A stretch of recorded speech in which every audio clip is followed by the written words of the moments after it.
Good morning সবাইকে। Welcome to my channel corporate lifestyle. সকাল সকাল বেরিয়ে পড়েছি।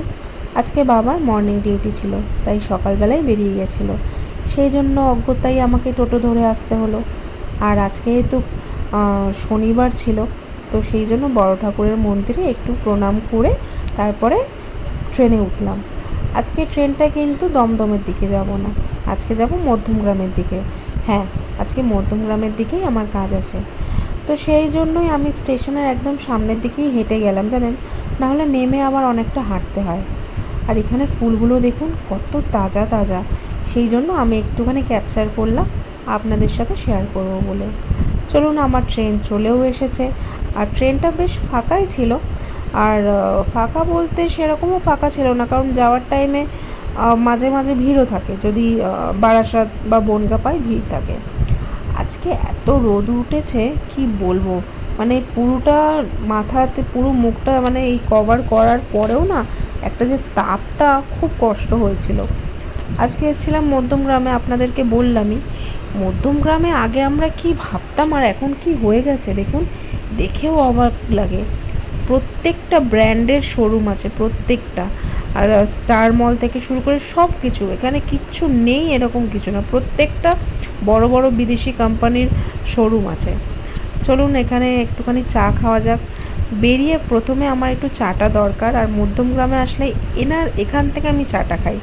আপনারা যারা চেনেন তারা অবশ্যই জানতে পারবেন। আর দেখুন আকাশটা কি ভালো লাগছে না, প্যান্ডেল তো শুরু হয়ে গেছে, মা তো আসছে, আর কিছু দিনের অপেক্ষা। দেখুন গঙ্গার পাড়ে আজকে আমরা এসছিলাম, এটা সোদপুরের, নামটা ঠিক আমি বলতে পারছি না। এই রোদের মধ্যে কিছুক্ষণ আমরা বসেছিলাম, কারণ সকাল দিয়ে কিছু খাওয়া হয়নি। চা খাওয়ার পর আমার কাছে যা টিফিন ছিল, ভাবলাম এখানে বসেই খাই। প্রাণটা না জুড়িয়ে যাচ্ছে, জানেন, এত সুন্দর হাওয়া। কিন্তু আজকে কি করেছি, টিটাগড়ে এসেছিলাম, এসে তো দেখি একদম আমি এত কম প্রাইসে এত সুন্দর সুন্দর এখানকার কালেকশান। আমি এখান থেকে একটা চুড়িদার নিয়েছি। চুড়িদার যেরকম কালেকশান, শাড়ি, ব্লাউজ, এক কথায় এখানে যারা আপনারা আসেননি, আমি বলবো একবার ভিজিট করুন। যেরকম হাতিবাগানের মার্কেট, স্প্ল্যানেডের মার্কেট, সেম এখানে, কিন্তু দাম ভীষণ পরিমাণে কম। আর যদি আপনারা বার্গেনিং করেন তাহলে আরোই কম। এই কুর্তিগুলোই 150 টাকা করে বলছিল। তাছাড়া বাচ্চাদের কালেকশনও আছে। এই যে হোয়াইট কালার, এটা ক্রিম কালারের, জানেন তো, কিন্তু দামটা হিউজ বলছিল, 1400 টাকা। সেই জন্য আমি আর নিইনি। আর ওনাদের দাম দর করাটা মানে এত যেহেতু দামটা বলেছিল, সেই জন্য আমি আর বার্গেনিং করিনি, নাহলে আমার নেওয়ার ইচ্ছাই ছিল। কিন্তু আপনারা যারা চুড়িদার পরতে ভালোবাসেন তারা অবশ্যই একবার আসুন। এখানে আসলে কেউ খালি হাতে যাবেন না, মানে এইটুখানি আমি গ্যারেন্টি দিয়ে বলতে পারি, কিছু না কিছু আপনারা নিয়েই যাবেন। আর লং চুড়িদার বলবো না, লং যে গাউনগুলো হয়, এমনি নর্মালি আপনি বিয়ে পারপাস বা বিয়ের বাড়ি যাওয়ার জন্য সব রকম আপনি আইটেম পাবেন। 100 টাকা দিয়ে যেরকম শুরু হচ্ছে, সেরকম আপনার দাম যেরকম মানে কম থেকে বেশি, 1400, 1500, 2000-এরও আছে। আবার ওয়েস্টার্ন ড্রেসও আছে, কিন্তু কম দামে। মিথ্যা কথা বলে লাভ নেই, একবার আপনারা এসে ঘুরে দেখতে পারেন।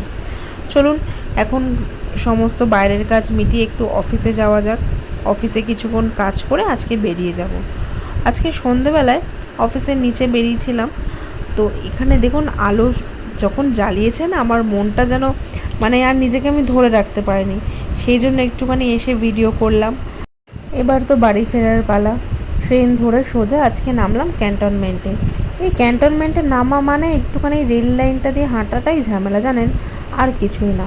এই যাওয়ার পথে আমার বন্ধুদের সাথেও একটু দেখা হয়ে গেল। আজকে সারাদিন মানে অক্লান্ত যে একটা পরিশ্রম হয়েছে না, সেটা দেখেই আপনারা বুঝতে পারছেন। বাড়িতে এসে গেছে শান্তি।